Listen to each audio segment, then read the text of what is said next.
आज के मुख्य समाचार। आपदा से त्रस्त लोगों का सरकार पर फूटा गुस्सा।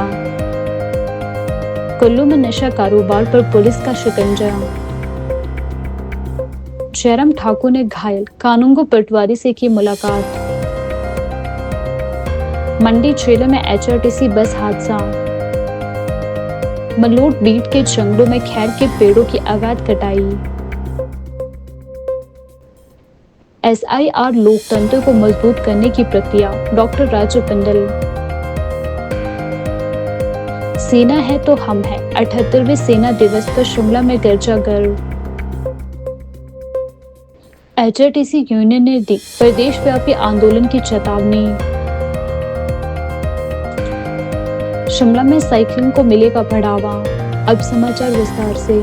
सिरमौर जिले के बाद अब हिमाचल प्रदेश में एक और बड़ा हादसा सामने आया है। मंडी जिले में गोबड़ता से सरकाघाट जा रही हिमाचल पथ परिवहन निगम एचआरटीसी की एक बस शनिवार सुबह करीब 8 बजे हवानी के पास दुर्घटनाग्रस्त हो गई। हादसे के समय बस में करीब 15 यात्री सवार बताए जा रहे हैं। प्राप्त जानकारी के अनुसार बस अचानक अनियंत्रित होकर सड़क से नीचे लुढ़क गई और पास के खेतों में जा गिरी।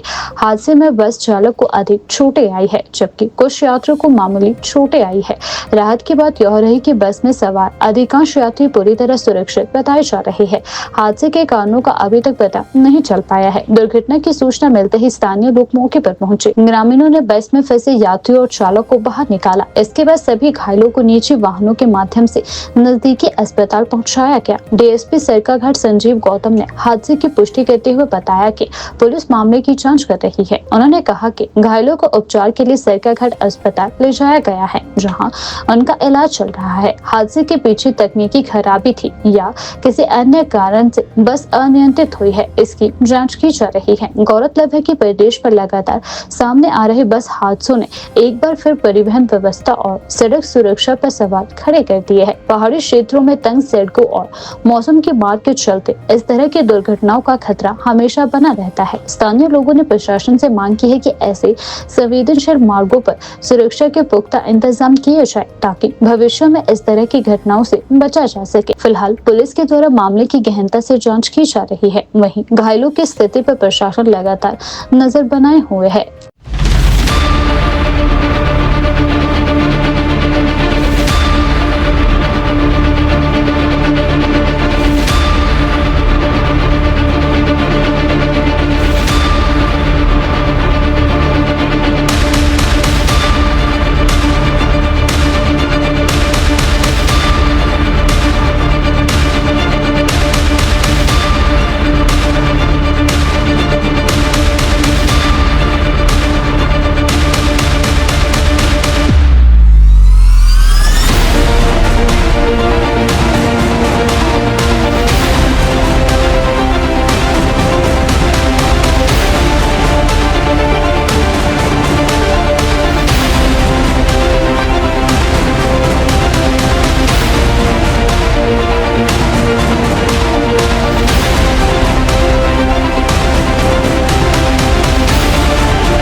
कुल्लू जिले में नशे के खिलाफ कुल्लू पुलिस का अभियान लगातार जारी है। प्रदेश सरकार के हिमाचल को चट्टा मुक्त बनाने के संकल्प के तहत पुलिस द्वारा लगातार सख्त कार्यवाही की जा रही है। इसी कड़ी में बीती रात कुल्लू पुलिस ने बड़ी कार्यवाही करते हुए भुंदर क्षेत्र में 104 ग्राम चट्टा बरामद किया है। इस मामले की जानकारी देते हुए पुलिस अधिकारियों ने बताया कि मुख्यमंत्री एवं प्रदेश सरकार ने हिमाचल प्रदेश को नशा मुक्त बनाने की जिम्मेदारी ली है। भुंदर क्षेत्र में एक संदिग्ध व्यक्ति की तलाशी ली गई, जिसमें उसके कब्जे से 104 ग्राम चट्टा बरामद किया गया। पुलिस ने मौके पर ही आरोपी को गिरफ्तार कर लिया।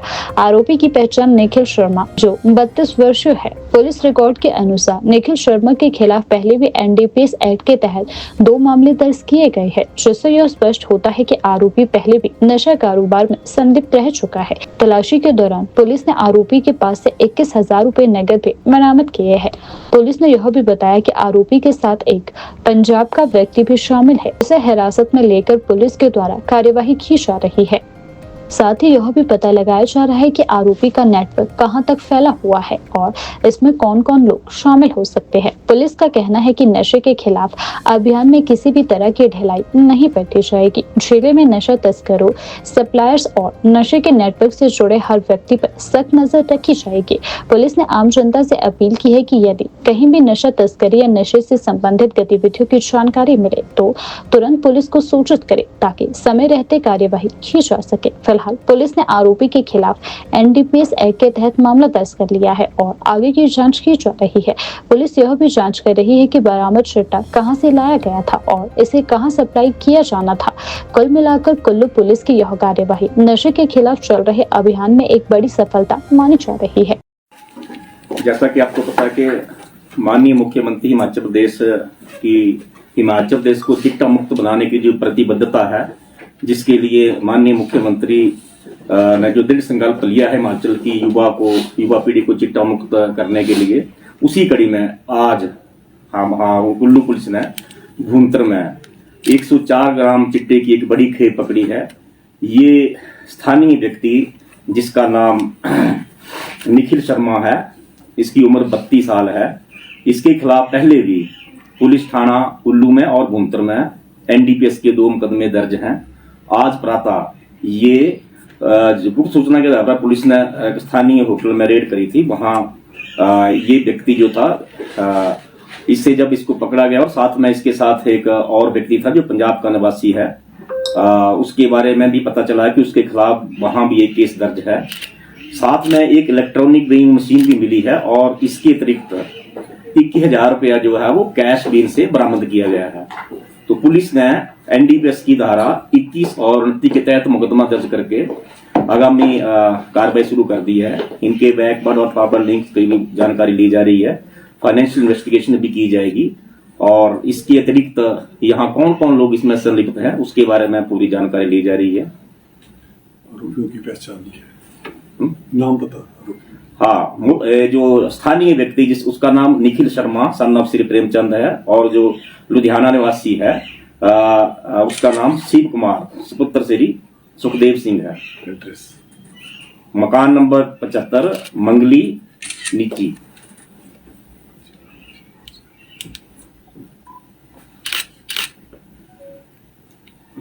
निखिल शर्मा कहाँ है?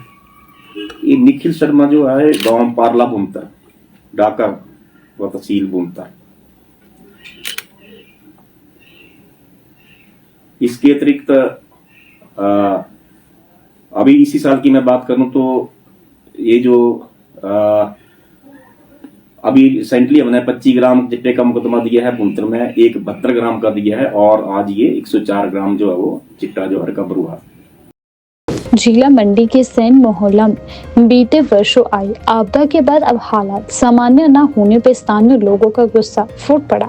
आपदा में हुए भारी नुकसान के बाद भी बुनियादी सुविधाएं बहाल न होने से नाराज ग्रामीणों ने प्रशासन और सरकार के खिलाफ रोष जताया और जल्द राहत कार्यों की मांग की। ग्रामीणों का कहना है कि आपदा के दौरान मुख्य रास्ता पूरी तरह बह गया, जिससे आज तक आवाजाही में भारी दिक्कतें आ रही है। लोगों ने प्रशासन से मांग की है कि रास्ते का निर्माण पक्के और स्थायी तरीके से किया जाए ताकि भविष्य में दोबारा ऐसी परेशानी ना झेलनी पड़े। इस दौरान स्थानीय महिलाओं ने भी अपनी पीड़ा खुलकर रखी। एक महिला ने कहा कि रास्ता पूरी तरह क्षतिग्रस्त हो गया है, हम चाहते हैं कि इसे पक्के तरीके से बनाया जाए। वहीं ग्रामीणों ने बताया कि आपदा के कारण शमशान घाट भी पूरी तरह क्षतिग्रस्त हो गया था। इसके बाद से ग्रामीणों को मजबूरी में हनुमान घाट जाना पड़ता है, जो गाँव से काफी दूर है। ग्रामीणों का कहना है कि शमशान घाट का नष्ट होना न सिर्फ असुविधाजनक है, बल्कि यह उनकी धार्मिक और सामाजिक भावनाओं से भी जुड़ा हुआ मुद्दा है। स्थानीय लोगों ने बताया कि आपदा के दौरान गांव-गांव में बुनियादी ढांचा पूरी तरह खराब हो गया है। कहीं संपर्क मार्ग, नाली और अन्य सुविधा भी अभी भी जर्जर पड़ी है। ग्रामीणों का आरोप है कि शुरुआती राहत के बाद अब प्रशासन की ओर से कोई ठोस कार्यवाही नहीं की जा रही। अब तो भाई पहले भी हम बोल चुके और अब तो काम होना चाहिए, बस सेफ्टी हो जाए हमारी। ऊपर बिजली बोर्ड के साथ है खड्डे, सिक्योरिटी खड्डे, वहाँ से नीचे तक हमारे वो बोलते हैं कंक्रीट के वो डंगे लग जाए आरसीसी, और नीचे शमशान घाट तक डंगे लग जाए और हमारा सैन सेफ्टी में हो जाए और चैन की नींद सो जाए, बस ये बोल रहे हैं हम। और सारे यहाँ कोई बॉडी भी कोई एक्सपायर होता था तो उसको ले जाते थे हम नीचे जलाने। अब 2023 के बाद अब सारा बंद पड़ा हुआ है सिस्टम। अब कोई नहीं, यहाँ एक पत्थर जैसा भी नहीं लगा रहे कोई। बड़े भारी परेशान होते हैं, वहाँ जाते हैं हम। पर जब कोई एक्सपायर होता तो हनुमान घाट में जाते हैं। अब सारे सैंड वाले बस वहीं जाते हैं। पहले तो वाले के टोटल एरिया पे वही जा रहे हैं, बुजुर्ग आ भी जाते थे। शमशान घाट रहा है, नहीं तो फिर करना क्या, बाड़ी गमाणु जितना भी है मट सैन सारे हनुमान घाट से नहीं दे बताते हैं, बाकी करते कुछ नहीं है। अच्छा। 3 साल 4 साल हो गए आश्वासन नहीं दे रहे हैं, बाकी कुछ नहीं है। इन्होंने एक पैसा तक नहीं लगाया यहाँ। अच्छा। सबसे बड़ी बात तो है कुछ ना कुछ दिखना तो चाहिए था। जब दिखा नहीं कुछ भी, जो हुआ नहीं कुछ भी, तो क्या बताएं हम। और आप फोटो ले लो, पिक्चर ले लो, पूरी सामने नजर आ जाएगा। अगर हम लोग उस तरफ से भी ये फोटो आ जाएगा सब साइड से यहाँ सारे। अच्छा, मेरे ख्याल 5-7 साल पहले ऐसा भी हुआ भाई, इन्होंने पता नहीं बोला भाई कि रोड बन रहा है यहाँ से। उस टाइम बड़े भारी पुराने को मेरे ख्याल 50 साल पुराने पेड़ लगे हुए थे यहाँ, और फॉरेस्ट वालों ने उसको काट के ले गए सारे। उस वजह से भी पकड़ी हुई थी जमीन। फिर हमने भी चुप रहे भाई, यार फॉरेस्ट के आगे क्या बोलना, सरकार है। फिर उन्होंने पेड़ ले गए भाई, यहाँ से रोड बन रहा है। हम भी खुश हो गए, चलो रोड बनेगा तो डंगे डुंगे लगने, सेफ्टी हो जानी। उसके बाद वो कुछ नहीं किया इन्होंने भाई। उसके बाद जमीन जाती रही, आज तक ये हाल है कि दिखती बात है कि जो हमारा अपना रास्ता था वो रास्ता पूरा ही गायब हो चुका है। ठीक है, और उसके बाद कोई इमरजेंसी रूट भी नहीं बनाया गया है, और उसको रिपेयर करना तो अभी पता नहीं कब करेंगे ये। और जो था सैंड और मट के एरिया का, वो भी मतलब पूरी तरीके से डिस्ट्रॉयड ही है, और उसका तो मतलब नामो निशान ही मिट गया, गायब भी हो चुका है। ठीक है, और दूसरा पॉइंट ये है कि जो खलियार साइड से जो भी मतलब वहाँ पे सॉइल डंपिंग हो रही है, उससे पानी का फ्लो जो है वो सारा का सारा सैंड मोहल्ले की तरफ डाइवर्ट हो रहा है। उस वजह से जितने भी लैंडस्लाइड वगैरह हो रहे हैं और ये कटान हो रहा है, तो लोगों की ज़मीनें जा रही हैं और ज़मीनों के साथ साथ उनके खेत जा रहे हैं। अब सैंड के जितने भी मतलब ये फार्मर्स वगैरह हैं, इनको रोजी रोटी कमाने के लिए ही इनकी ज़मीन है, वो ही नहीं रहेंगी तो ये लोग कहाँ जाएंगे। ठीक है। और उसके बाद जो हमारा थर्ड पॉइंट ऑफ व्यू की डिमांड ये थी कि यहाँ से सड़क निकाली जाए कनेक्टिविटी देने के लिए। ठीक है, साथ के साथ डंगा भी दिया जाए, और ये जो सीवरेज की पाइप है ये भी उससे बची रहेगी, और हमारा ये डंगा भी हो जाएगा, और उसके ऊपर जो रास्ता है एक सेकेंडरी रोड भी कनेक्शन हो जाएगा मेन सिटी के साथ। हमारी मांगे पूरी नहीं होती है तो हम यही चाहते हैं कि हमारे मोहल्ले में, सैन मोहल्ले में कोई भी राजनीतिक खेलने नहीं आए, न पार्षद है चाहे कोई भी हमारे को नहीं चाहिए, कोई भी ना आए। बस उनसे प्रार्थना यही है तो कि आप जहाँ मर्जी से वोट लें। ब्यास नदी का जल स्तर मार्च महीने से बढ़ जाएगा, तो उसके बाद 2 महीने बाद बरसात शुरू हो जाएगी। बरसात में जब फिर से ब्यास नदी का फ्लो अपने उफान पे होगा, उस टाइम सरकार आएगी, उस टाइम बोलेगी अब तो ब्यास नदी बढ़ चुकी है, उस टाइम काम शुरू करेंगे यहाँ का क्या। हम यही चाहते हैं। अभी आजकल ब्यास नदी का जो जल स्तर है वो डाउन है बहुत, तो आजकल उसका काम शुरू होना चाहिए। विधानसभा क्षेत्र इंदौरा के तहत मलोट बीट के जंगलों में वन काटुओं ने खुलेआम खैर के लगभग 2 दर्जन हरे भरे पेड़ों को काट डाला है। जंगल क्षेत्र में अब केवल कटे हुए पेड़ों के ठूंठ ही दिखाई दे रहे हैं, जिससे वन संपदा को भारी नुकसान पहुंचा है। यह मामला सामने आने के बाद वन विभाग की कार्य प्रणाली और निगरानी व्यवस्था पर भी गंभीर सवाल खड़े हो गए हैं। चौंकाने वाली बात यह है कि वन विभाग द्वारा जल्द ही इंदरपुर और राजा खासा बीट में खैर का सरकारी कटान शुरू किया जाना प्रस्तावित है। विभागीय प्रक्रिया शुरू होने से पहले ही वन काटू सक्रिय हो गए और एडवांस में ही खैर की बेशकीमती लकड़ी पर हाथ साफ कर रहे हैं। इससे साफ जाहिर होता है कि वन माफिया को विभागीय गतिविधियों की पूर्ण जानकारी है, जिसका वे खुलेआम फायदा उठा रहे हैं। स्थानीय सूत्रों के अनुसार मलोट बीट के अलावा क्षेत्र के अन्य हिस्सों में भी अवैध कटान की सूचनाएं लगातार मिल रही है। जंगलों में रात के अंधेरे का फायदा उठाकर कीमती कीमती खैर के पेड़ों को काटा जा रहा है और लकड़ी को वाहनों के माध्यम से बाहर पहुंचाया जा रहा है। इससे न केवल वन संपदा को नुकसान हो रहा है बल्कि पर्यावरण संतुलन भी बिगड़ने का खतरा पैदा हो गया है। गौरतलब है कि 27 दिसंबर की रात को कांगड़ा के इंदौरा पुलिस ने इंदरपुर चौक पर नाकाबंदी के दौरान एक पिकअप जीप को रोका था। जांच के दौरान वाहन से 27 छोटे बड़े पेड़ बरामद किए गए थे। पुलिस द्वारा कार्यवाही के बावजूद अवैध कटान का सिलसिला थम नहीं पाया है, जो वन माफिया की गहरी पैंट और बेखौफ गतिविधियों को दर्शाता है। इस पूरे मामले में एसीएफ नूरपुर निशांत प्राशर ने कहा कि प्रकरण उनके संज्ञान में आया है। उन्होंने बताया कि वन परिक्षेत्र अधिकारी इंदौरा को इस संबंध में औपचारिक पत्र जारी कर दिया गया है।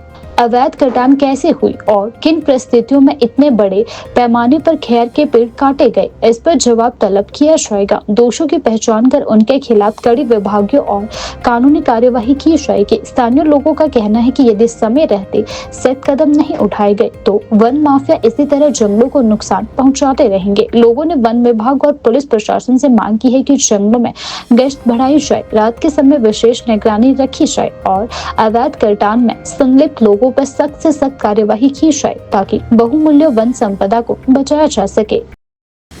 सेना है तो हम हैं, इसी संदेश के साथ शिमला में 78वें सेना दिवस का आयोजन पूरे गौरव और देशभक्ति के माहौल में किया गया। इस अवसर पर आयोजित कार्यक्रम में हिमाचल प्रदेश के राज्यपाल श्री प्रताप शुक्ल बतौर मुख्य अतिथि के रूप में उपस्थित हुए और उन्होंने भारतीय सेना के अद्वितीय साहस, अनुशासन और राष्ट्र सेवा को नमन किया। सेना दिवस 2026 के मौके पर उपस्थित सैनिकों, अधिकारियों और नागरिकों को संबोधित करते हुए राज्यपाल ने कहा कि आज भारतीय सेना आधुनिक तकनीक, स्वदेशी हथियारों और डिजिटल युद्ध क्षमता से पूरी तरह लैस है। उन्होंने कहा कि मेक इन इंडिया और आत्मनिर्भर भारत अभियानों के तहत भारतीय सेना निरंतर सशक्त हो रही है और रक्षा क्षेत्र में आत्मनिर्भरता के दिशा में देश तेजी से आगे बढ़ रहा है। राज्यपाल श्री प्रताप शुक्ल ने कहा कि भारत की आजादी के बाद जिस संस्था ने सबसे पहले अनुशासन, बलिदान और राष्ट्र सेवा का आदर्श प्रस्तुत किया वह भारतीय सेना है। उन्होंने कहा कि सीमा पर तैनात एक जवान केवल हथियार नहीं उठाता बल्कि वह पूरे देश की नींद की रखवाली करता है। जवानों का यह त्याग और समर्पण हर नागरिक के लिए प्रेरणा है। उन्होंने कहा कि भारतीय सेना दिवस केवल एक औपचारिक आयोजन नहीं बल्कि यह उन वीर सैनिकों को सम्मान देने का दिन है जिन्होंने राष्ट्र की अखंडता और संप्रभुता की रक्षा के लिए अपने प्राणों तक की आहुति दी। सेना का साहस, कर्तव्य निष्ठा और बलिदान भारत की सुरक्षा की सबसे मजबूत ढाल है। राज्यपाल ने अपने संबोधन में कहा कि वर्ष 2016 में सेना दिवस हमें यह याद दिलाता है कि शांति केवल शब्दों से नहीं बल्कि सतर्कता, तैयारी और बलिदान से सुरक्षित रहती है। अदम्य साहस और अटूट संकल्प का प्रतीक है। आज यह भी अत्यंत उपयुक्त है कि हम इस समारोह का आयोजन आर्मी ट्रेनिंग कमांड में कर रहे हैं, जो भारतीय सेना के प्रशिक्षण एवं सिद्धांतगत उत्कृष्टता का केंद्र है।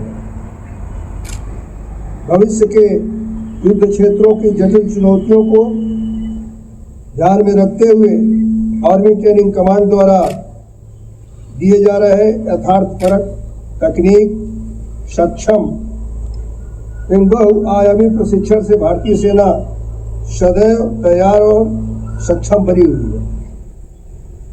आज के युग में जब सुरक्षा चुनौतियां निरंतर बदल रही हैं, साइबर युद्ध, सूचना युद्ध और असंगठित खतरे बढ़ रहे हैं, ऐसे समय में आर्मी ट्रेनिंग कमांड की भूमिका अत्यंत महत्वपूर्ण हो जाती है। यहाँ तैयार किए जा रहे नेतृत्व और प्रशिक्षण भारतीय सेना को न केवल सशक्त बल्कि नैतिक और मानवीय मूल्यों से युक्त बनाते हैं। हिमाचल प्रदेश और भारतीय सेना के बीच एक विशेष ऐतिहासिक और भावनात्मक संबंध है। यह वीर भूमि है, असंख्य ऐसे सपूतों की तपह स्थली और जन्मस्थली रही है जिन्होंने मातृभूमि की रक्षा के लिए अपना सर्वस्व न्यौछावर किया। हमारे राज्य के लगभग प्रत्येक गांव में सैन्य सेवा की गौरवशाली परंपरा देखने को मिलती है, जो यहाँ की संस्कृति और जीवन मूल्यों का अभिन्न हिस्सा है। सरकार द्वारा हाल के वर्षों में रक्षा के क्षेत्र को सुदृढ़ बनाने के लिए अनेक दूरदर्शी और ठोस कदम उठाए गए। वित्त वर्ष 2025-26 के रक्षा बजट में रक्षा मंत्रालय के लिए 6,81,210 करोड़ रुपए का प्रावधान किया गया, जो पूर्ववर्ती वर्ष की तुलना में लगभग 9.5% की वृद्धि को दर्शाता है। यह बढ़ा हुआ आवंटन बदलते वैश्विक सुरक्षा परिवेश में भारत की रणनीति, प्रतिबद्धता और दीर्घकालिक दृष्टि का परिचायक है।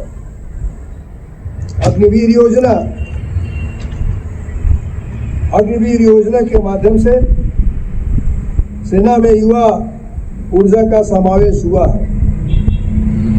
इस योजना के लिए बजटीय प्रावधानों में उल्लेखनीय वृद्धि करते हुए इसे 11,000 करोड़ रुपए से अधिक किया गया। यह पहल न केवल सेना को अधिक चुस्त और सक्षम बनाती है, बल्कि युवाओं को अनुशासन, कौशल और राष्ट्र सेवा के मूल्यों से भी जोड़ती है। पूर्व सैनिकों के कल्याण की दिशा में वन रैंक वन पेंशन के अंतर्गत जुलाई 2024 से लागू संशोधनों ने लाखों परिवारों को सम्मानजनक आर्थिक सुरक्षा प्रदान की है। बड़ा इम्पोर्टेंस है ये कि आप सभी लोगों को मैं सेना के 78वें सेना दिवस की शुभकामना देता हूँ।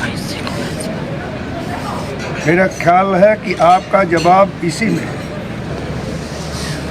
सेना है तो हम हैं, और हम हैं तो देश है। इस मांग के साथ शिमला संसदीय क्षेत्र में आयोजित एक कार्यक्रम में बोलते हुए भारतीय जनता पार्टी के प्रदेश अध्यक्ष डॉक्टर राजीव बिंदल ने कहा कि विशेष गहन पुनरीक्षण SIR लोकतंत्र को सशक्त, पारदर्शी और निष्पक्ष बनाने की दिशा में एक अत्यंत महत्वपूर्ण एवं आवश्यक प्रक्रिया है। उन्होंने कहा कि चुनाव आयोग एक संवैधानिक संस्था है जो समय समय पर चुनावी प्रक्रियाओं में सुधार कर निष्पक्ष चुनाव सुनिश्चित करता रहा है। डॉक्टर बिंदल ने कहा कि SIR कोई नई प्रक्रिया नहीं है, बल्कि यह आजादी के बाद से लगातार होती आ रही है। ऐसे में इस विषय पे अनावश्यक हो हल्ला करना पूरी तरह अनुचित है। उन्होंने कहा कि चुनाव आयोग द्वारा की जा रही यह पहल लोकतंत्र की जड़ों को मजबूत करने के लिए है, न कि किसी को नुकसान पहुंचाने के लिए। भाजपा प्रदेश अध्यक्ष ने कहा कि भारत गणराज्य भारतीय नागरिकों के लिए है और संविधान ने मतदान का अधिकार केवल भारतीय नागरिकों को ही दिया है। उन्होंने आरोप लगाया कि पिछले 4 से 5 दशकों में करोड़ों की संख्या में अनाधिकृत रूप से घुसपैठ करने वाले विदेशी नागरिकों ने गलत तरीकों से अपने वोट और आधार कार्ड बनवा लिए हैं। ऐसे लोग अपनी वोट की ताकत से चुनावों को प्रभावित कर रहे हैं, जो लोकतंत्र के लिए गंभीर खतरा है। डॉक्टर बिंदल ने कहा कि इस गंभीर समस्या के समाधान का कार्य चुनाव आयोग विशेष गहन पुनरीक्षण के माध्यम से कर रहा है, जो पूरी तरह से राष्ट्र हित में है। उन्होंने आरोप लगाया कि कुछ राजनीतिक दल वोट बैंक की राजनीति के चलते राष्ट्र हित के साथ खिलवाड़ कर रहे हैं। घुसपैठियों को संरक्षण देना, उनकी वोट बनवाने में सहायता करना और उनके आधार पर चुनाव जीतने की कोशिश करना देशद्रोह के समान है। स्पेशल इंटेंसिव रिवीजन SIR संवैधानिक प्रक्रिया चुनाव आयोग के द्वारा पूरे देश भर में की जा रही है। संविधान की मूल भावना बड़ी स्पष्ट है कि जिस व्यक्ति को वोट देने का अधिकार है उसको अधिकार मिलना चाहिए, और जिसको अधिकार नहीं है उसको अधिकार नहीं मिलना चाहिए। इस नाते स्पेशल इंटेंसिव रिवीजन दशकों से निरंतर चलता आया है। 1952 ऑनवर्ड अनेक बार हर 8-10 साल के बाद स्पेशल इंटेंसिव रिवीजन देश भर में होता रहा है। पिछले कई दशकों में करोड़ों घुसपैठिए, कोई बांग्लादेश से, कोई रोहिंग्या, कुछ अन्य स्थानों से, वो अनाधिकृत रूप से भारत में प्रवेश किए, जहां उन्होंने भारत की अलग अलग जगहों पर डेमोग्राफी को बदलने का काम किया, वहीं कुछ राजनीतिक पार्टियों ने अपने वोट के लालच में आकर उन गैर भारतीयों के वोट बनवाने में मदद करके उनके वोट और आधार कार्ड बनवाए। और ये जो राजनीतिक पार्टियां हैं उनके वोट के आधार के ऊपर सत्ता में आने का प्रयास करती रही हैं, कर रही हैं और किया है। चुनाव आयोग ने इन गैर भारतीयों को वोटर लिस्ट से बाहर निकालने की प्रक्रिया ज्यों ही शुरू की, कांग्रेस पार्टी ने और अन्य पार्टियों ने इस मुद्दे को बनाया और जनता को गुमराह करने का प्रयास किया। हमने देखा बिहार में किस तरह से वोट चोरी का मुद्दा लेकर के ये जनता के बीच में गए, पर प्रदेश की जनता ने, बिहार की जनता ने इस बात को अच्छे से समझा और कांग्रेस पार्टी को और अन्य पार्टियों को जिन्होंने ये मुद्दा बनाया था उनको सिरे से नकार दिया और नरेंद्र भाई मोदी के नेतृत्व में एनडीए गठबंधन की 2/3 बहुमत की सरकार बनी। अब ये एसआईआर की प्रक्रिया देश के सभी हिस्सों में लागू है। बंगाल में भी केवल और केवल अपने स्वार्थ के नाते अपने वोटों को और प्राप्त करने के लिए कुछ पार्टियां एसआईआर के खिलाफ आंदोलन कर रही हैं। हमारा ये बड़ा स्पष्ट मानना है कि जिसको वोट देने का अधिकार है उसको वोट देने का अधिकार मिलना चाहिए और जिसको वोट देने का अधिकार नहीं है उसको वोट देने का अधिकार नहीं मिलना चाहिए। ये एक कानूनी प्रक्रिया है और इसकी जानकारी नीचे तक फैले, हर व्यक्ति तक जागरूकता हो। तो आज का कार्यक्रम इस जागरूकता की कड़ी का पहला महत्वपूर्ण कार्यक्रम है, जिसमें शिमला संसदीय क्षेत्र के महत्वपूर्ण लोग, चुने हुए प्रतिनिधि, उन लोगों को यहाँ पर आमंत्रित करके स्पेशल इंटेंसिव रिवीजन इसके बारे में जानकारी दी जा रही है ताकि वो लोग नीचे तक इस जानकारी को पर्कुलेट कर सकें और चुनाव आयोग की कार्रवाई में मदद कर सकें। नेता प्रतिपक्ष एवं पूर्व मुख्यमंत्री जयराम ठाकुर ने कुल्लू क्षेत्रीय अस्पताल पहुंचकर मनाली में कथित कांग्रेसी नेताओं द्वारा किए गए जानलेवा हमले में घायल कानूनगो और पटवारी से मुलाकात की और उन्हें न्याय दिलाने के लिए हर संभव सहायता का भरोसा दिलाया। मीडिया से बातचीत करते हुए जयराम ठाकुर ने कहा कि प्रशासन के आदेश पर पैमाइश करने गए कानूनगो और पटवारी के साथ जिस तरीके का व्यवहार हुआ है वह अति निंदनीय, शर्मनाक और प्रदेश की कानून व्यवस्था पर सीधा हमला है। उन्होंने आरोप लगाया कि सत्ता के नशे में झूठ नेताओं की यह अराजकता हिमाचल प्रदेश कभी बर्दाश्त नहीं करेगा। नेता प्रतिपक्ष ने कहा कि सत्ता का इससे अधिक बेशरम और क्रूर चेहरा हो ही नहीं सकता। सत्ता संरक्षित लोगों द्वारा कानूनगो और पटवारी के साथ मारपीट जैसा गुंडागर्दी का मामला ना तो पहले कभी सुना गया और ना ही देखा गया।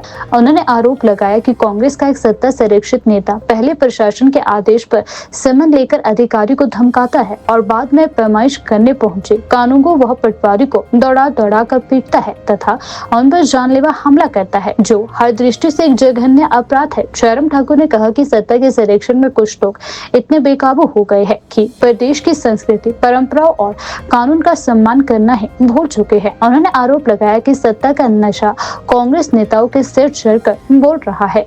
देखकर तो उतने सारे रोड में तो माल गाड़ियां मैं नहीं जानता था किसकी ना, मैं सर उनको हाथ मारा उन्होंने भी ऐसे हल्की जैसे वो कम कर दी स्पीड और मैं चढ़ गया सर उसके पीछे से उसके जीप के उसमें अपनी जान बचाने के लिए, बाकी तो कोई सर बचा नहीं रहा था। फिर उन गाड़ी वालों को रोका, गाड़ी की चाबी छिली सर और गाड़ी में चढ़ के भी वो मेरे को मारने की कोशिश कर रहे थे गाड़ी में।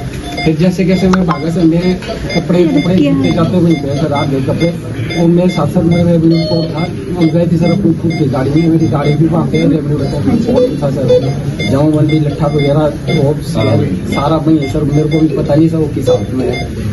और फिर आया सर मैं गाड़ी वालों के साथ नीचे, मैं और एक पुलिसकर्मी थे सर साथ, और उन्होंने जो सर काइस मार के ऊपर से उन्होंने फोन करके रखा था कि भाई पटवारी को तो कोई नहीं आगे ले जाएगा, मतलब आगे काइस से आगे। काइस में सर जो प्राइवेट वाहन वाले में सबको बोलता रहा कि मेरे को गाड़ी करके ले जाओ। मैंने सर 1200 नंबर पे भी फोन किया था पुलिस वालों को कि ऐसे ऐसे था, ऐसे हुआ। फिर बाद में सर उधर से दो कार के प्रधान जी उन्होंने अपनी गाड़ी दी और उनकी पर्सनल गाड़ी में फिर मैंने आगे कहा सर, और उसने मेरे को आगे आगे धमकी दी सर कि मैं जो तेरे और तेरे परिवार को छोड़ूंगा नहीं, और मैं तेरी जो हाथ पाँव काटूंगा। और सर उस टाइम जैसे पहले उन्होंने बल्लियों से मारा ना, फिर वो दरार ला रहे थे सर, तो दरार से बोलते कि खत्म करना चाहते हैं। मेरी जनाब से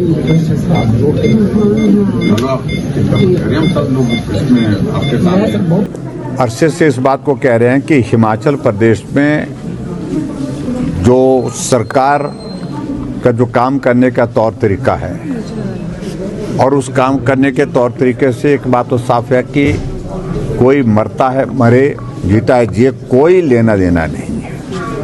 कानून व्यवस्था की धज्जियां उड़ गई हैं।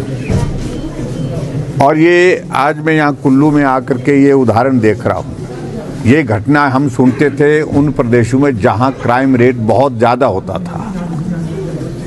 हम यूपी में सुनते थे, बिहार में सुनते थे, दूसरे राज्यों में सुनते थे इस प्रकार की घटनाएं कि ज़मीन के विवाद में इस प्रकार का जो है वो कोई मसला जो है वो देखने को या सुनने को मिलता था।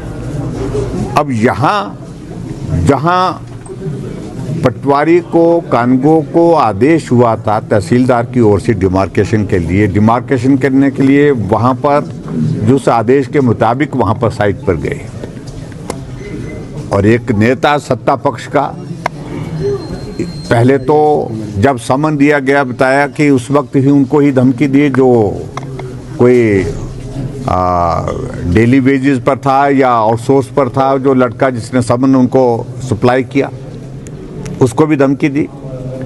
और उसके बाद जब मौके पर गए तो पहले कानगो की पिटाई की, और उसके बाद फिर पटवारी जब उनको बचाने के लिए गया है तो उनके ऊपर जानलेवा हमला किया है। ये मैं कह सकता हूँ ये जानलेवा हमला है। सिर पर चोटें हैं, गंभीर चोटें हैं, टांगों में चोटें हैं, बाजू में चोटें हैं, और ये सब जो है संरक्षण प्राप्त सरकार के जो वर्तमान हिमाचल प्रदेश में जो सत्ता है उसके नेता है। और मुझे जो बताया गया कि वो ब्लॉक समिति के चेयरमैन है। अब मुझे मालूम नहीं, मैं अभी तक पुलिस के अधिकारियों से इस बारे में बात करूंगा। डिप्टी कमिश्नर मेरे को चलते चलते मिले थे, लेकिन ज़्यादा मेरी बात उनसे हुई नहीं। अब एफआईआर दर्ज की गई है कि नहीं की गई है? अगर दर्ज की गई है तो सेक्शन क्या लगाए गए हैं उसमें? कहीं ऐसा तो नहीं है प्रयास की इस मामले को रफा दफा करने की कोशिश की जाए? ये गंभीर है अपने आप में, और ऐसे में निश्चित रूप से हमारा तो ये मानना है कि अटेम्प्ट टू मर्डर की सेक्शंस इस पर जो है वो अप्लाई होनी चाहिए, लगनी चाहिए। इसलिए लगनी चाहिए क्योंकि सिर पे चोटें लगी है, और जिस प्रकार से बताया कि जो शटरिंग के वहाँ पर जो लकड़ियाँ पड़ी थी उनसे पिटाई की है, उनसे मारपीट की है, और उसके बाद और भाग करके वहाँ से निकले, गाड़ी में बैठे, उसके बाद गाड़ी को भी रोकने की कोशिश की गई, और उसके बाद फिर धमकी दी गई। वो तो बता रहे हैं कि भाई वहाँ से कुछ और भी हथियार लाने के लिए जा रहे थे वहाँ पर, लेकिन जैसे कैसे जिंदगी बच गई। और जिंदगी अगर बची है तो मैं यही कहूँगा कि ऐसी सूरत में निश्चित रूप से जो कार्रवाई बनती है उस व्यक्ति के खिलाफ, जो कौन कौन लोग थे उन सब के खिलाफ आज ही कार्रवाई होनी चाहिए और उनकी गिरफ्तारी होनी चाहिए। राजधानी शिमला में साइकिलिंग को बढ़ावा देने और इसे पर्यटन से जोड़ने की दिशा में नगर निगम शिमला एक महत्वाकांक्षी परियोजना पर कार्य शुरू करने जा रही है। महापौर सुरेंद्र चौहान के प्रयासों से इस ड्रीम प्रोजेक्ट के तहत शहर में कुल 5 साइकिल ट्रैक विकसित किए जाएंगे, जिससे न केवल पर्यावरण संरक्षण को बढ़ावा मिलेगा बल्कि स्थायी और स्वस्थ परिवहन को भी मजबूती मिलेगी। परियोजना के पहले चरण में जाखू गलेन साइकिल ट्रैक का निर्माण किया जाएगा। इसके बाद सीटीयू से समरहिल से सांगटी और कलनोक से आईएसपीटी तक साइकिल ट्रैक प्रस्तावित किए गए हैं। प्रत्येक साइकिल ट्रैक पर साइकिल स्टैंड के साथ साथ यात्रियों और पर्यटकों की सुविधा के लिए आवश्यक बुनियादी ढांचा भी विकसित किया जाएगा। नगर निगम की यह परियोजना एशियन डेवलपमेंट बैंक एडीबी की वित्तीय सहायता से पूरी की जाएगी। इस संबंध में महापौर सुरेंद्र चौहान ने वन और पर्यटन विभाग के अधिकारियों के साथ बैठक कर परियोजना की विस्तृत परियोजना रिपोर्ट डीपीआर शीघ्र तैयार करने के निर्देश भी दिए ताकि निर्माण कार्यों को जल्द से जल्द शुरू किया जा सके। महापौर सुरेंद्र चौहान ने कहा कि यह परियोजना शिमला के लिए एक मील का पत्थर साबित होगी। इससे जहां पर्यावरण संरक्षण को बढ़ावा मिलेगा, वहीं साइकिलिंग को पर्यटन गतिविधि के रूप में विकसित करने में भी मदद मिलेगी। उन्होंने कहा कि साइकिल ट्रैक बनने से शहर में ट्रैफिक दबाव कम होगा और लोग स्वास्थ्य के प्रति जागरूक होंगे। साइकिलिंग ट्रैक भी हमारा पिछले कल मैंने टूरिज्म डिपार्टमेंट के साथ बैठक की है, उसमें हम बड़ी सकारात्मक बैठक रही है हमारी, जिसमें साइकिलिंग ट्रैक बनने हैं। लगभग 5 साइकिलिंग ट्रैक का हमारा शिमला के आसपास क्षेत्र में बनने हैं, जिसमें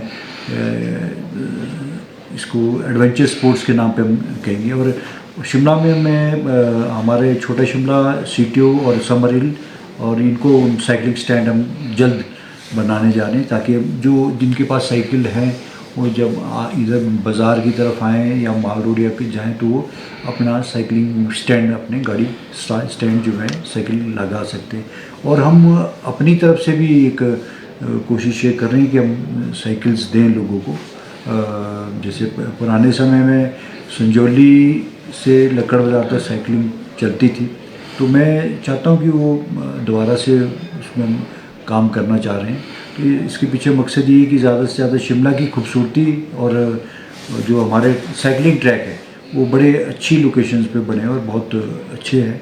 तो इसका काफ़ी बड़ी स्कीम है ये, तो इसको हम इस पर काम करने जा रहे हैं। इसमें एडीबी की तरफ से है हमारा जो प्रपोजल था, मैंने टूरिज़्म डिपार्टमेंट से इसमें मांग की है और इसको जल्द से जल्द इसको हमारा जो अगली बैठक होगी, मैं फॉरेस्ट के, और क्योंकि सारा जो मेन इशू होता है लैंड का, क्योंकि वो है फॉरेस्ट के पास सारा, तो हम चाहते हैं कि अब फॉरेस्ट डिपार्टमेंट को इसका पैसा दिया जाए ताकि वो किसी भी तरह की कोई अड़चन ना पड़े, वो खुद अपने हिसाब से उसको बनाए।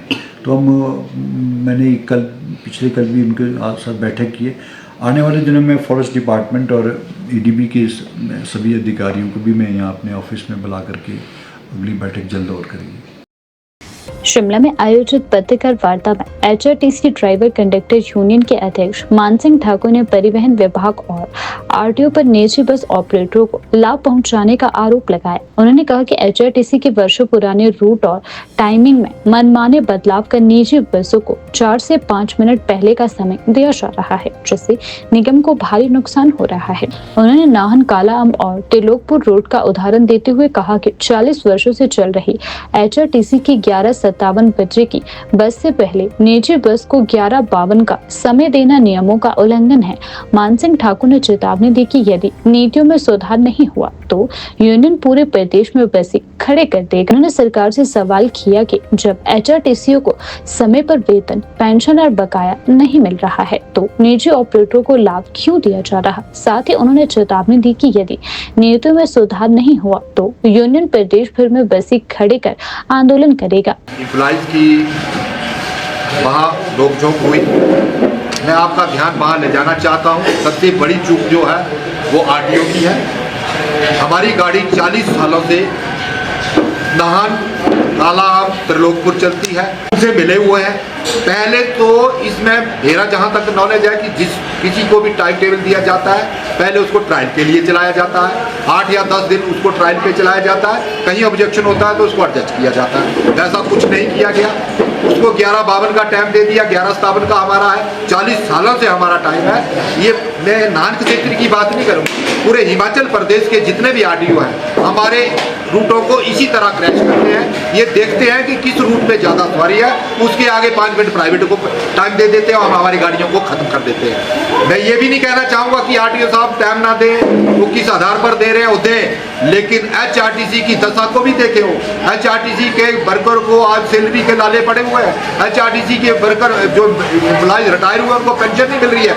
मैं मांग करना चाहूँगा प्रदेश सरकार और प्रबंधन से और आरटीओ से, अगर टाइम देने हमारी बला से सारे टाइम दीजिए।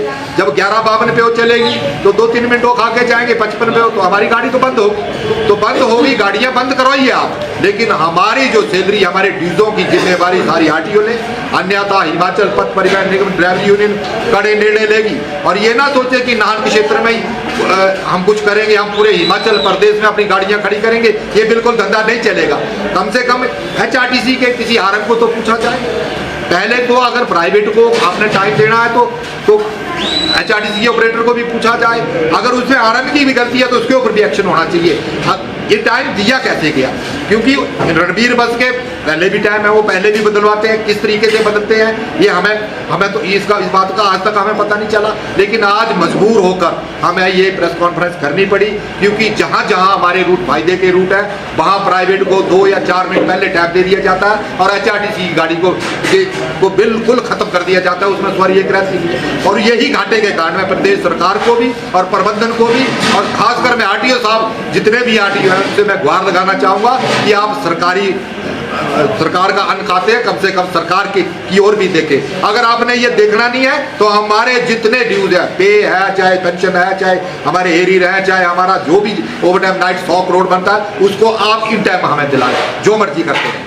उसके बाद मैं ये कह देना चाहता हूँ कि हमारे वर्करों के ऊपर उन्होंने उधर एफआईआर लॉन्च किया, उसको तुरंत वापस लिया जाए, अन्यथा हिमाचल पथ परिवहन निगम ड्राइवर यूनियन नाहन क्षेत्र में नहीं, पूरे हिमाचल प्रदेश में आरटीओ का घेराव करेंगे, प्रबंधन का घेराव करेंगे। और मैं सरकार से विनम्र निवेदन करना चाहूँगा कि एचआरटीसी की बसों का टाइम जो है उस टाइम से बाद प्राइवेट बस को टाइम दिया जाए, ना कि उससे पहले दिया जाए। अगर अब पहले आपने देना है तो एचआरटीसी की बस खत्म होती है तो इसकी जिम्मेवारी सरकार और प्रबंधन की है और आरटीओ की है। तो हमारे को क्यों कोसा जाता है, हमारे ड्यूज क्यों रोके जाते हैं? मैं सीधे सवाल करना चाहूँगा आरटीओ के ऊपर। वो भी बोले उनको किसी का दबाव है, उनको किसी का फोन आता है तो उनसे पूछे कि इनके पैसे कौन देगा। नंबर 2, इसके बाद मैं आपको बताना चाहूँगा कि हमारा एक होटल के बारे में बड़े गलत मुद्दे की ओर मैं जा रहा हूँ। होटल हमारे चिन्हित करती है एचआरटीसी। मैं सीधे सवाल खड़े करना चाहूँगा कि शिमला से जो गाड़ियाँ दिल्ली जाती हैं, चंडीगढ़ जाती हैं, उनका होटल रुकना कर दिया सोलन भी बस स्टैंड से वर्कशॉप के पास जो होटल है उसमें। तो शिमला से हमारे साथ कोई भी सवारी नहीं बैठेगी। क्यों बैठेगी? क्योंकि वो जो गाड़ी शिमला से चली सोलन वो टच नहीं करेगी। 1 घंटे का ब्रेक वर्कशॉप के पास है तो सोलन की सवारी हमारे पास नहीं बैठी, 1 घंटा वहाँ खड़ी रहेगी। वो होटल वाले हमारे को ड्राइवर कंडक्टर ने बताया कि 1 घंटा में रोटी नहीं मिलती है। 1 घंटे में कम से कम 10 बसें, चाहे पंजाब रोडवेज हो, उत्तराखंड हो, वो 10 बसें निकल जाती है और सारी गाड़ी हमारी खाली हो जाती है। तो जब हम वो बोलते हैं कि यार आप गाड़ियाँ चलाओ, हम गाड़ियाँ चलाएँ तो ना चलाएं या ना चलाएं, हम तो इस असमंजस में। माननीय मुख्यमंत्री मोदी जी ने भी बार बार कहा है, हमारे सीओ साहब भी बार बार कहते हैं कि एचआरटीसी घाटे में, तो ये घाटे के कारण ये है। इन होटलों को तुरंत बंद किया जाए। हमारी गाड़ियों में लाखों रुपए का नुकसान इन होटलों की वजह से हुआ। एक मैं होटल सीधे सवाल खड़े करना चाहूँगा, जो सोलन में वर्कशॉप के पास होटल है वो बिल्कुल बंद होना चाहिए। उसके बाद सालाघाट में होटल है वो भी बंद होना चाहिए। एचआरटीसी की गाड़ी शिमला से चंबा के लिए चलती है, शिमला से हमीरपुर के लिए चलती है, वो 25 मिनट के बाद सालाघाट में खड़ी हो जाती है। कौन बैठेगा हमारी बसों के बीच में? ये किस तरीके से ये होटल चिन्हित किए जाते हैं हमें नहीं पता। 100-150 रुपया 200 रुपया अगर होटल वाला दे रहा है तो लाखों का नुकसान हमारा हो रहा है। हमारे साथ कोई सवारी नहीं बैठ रही और सवारी बैठेगी भी क्यों? आखिर शिमला से हम दिल्ली जा रहे हैं, सोलन हम टच नहीं कर रहे, उससे पहले आधा किलोमीटर हम खड़े हो जा रहे हैं। सोलन वाला आदमी सोलन नहीं पहुंच रहा, तो दिल्ली वाले तो दूर हो वो तो काउंटर लगना नहीं है, क्योंकि पिछली बसें जो है वो हमारे से ओवरटेक करके अब 1 घंटा बाद रुकेंगे तो सारी सवारी खत्म। और इसी वजह से एचआरटीसी को घाटा हुआ। और ये कर्मचारियों को ना कोसा जाए, कम से कम अपनी कार्यप्रणाली को भी देखा जाए। और मैं सीधे सीधे सवाल, मैं आरटीओ साहब को एक बार आपके चैनल के माध्यम से आरटीओ पूरे हिमाचल प्रदेश की आरटीओ को मैं बोलना चाहूंगा कि अगर टाइम टेबल देने हैं तो एचआरटीसी के कर्मचारियों को, खासकर कर्मचारी यूनियनों को, चाहे यूनियन के किसी भी नुमाइंदे को आप लो, उनको पूछा जाए कि ये टाइम देना है या नहीं देना।